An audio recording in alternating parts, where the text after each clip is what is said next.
Hi guys, welcome back. Today, the skill we're going to work on is our sound symbol correspondence.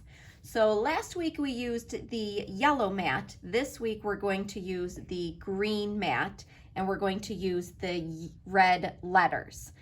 Just like last week, go ahead and lay out the letters, flip over any that you see the magnet on the back so you can see all the letters, turn them so that the letters are facing the right way towards you. And for this week, what we're going to do is parents, you get to give your child a sound and we're going to see if they can pick out that letter.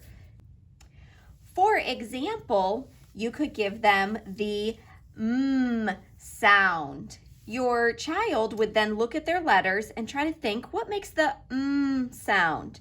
Hopefully they're going to pick up the M and they can place it on their rainbow, just like that. There is a tricky one that you might have to help them out with. If you gave them the sound k, k, they might say, that's the K sound. They would absolutely be correct, but it's kind of tricky because it could also be another letter, the letter C. So while you're working with them, let them know that a C and the K both make that K sound. Thanks so much.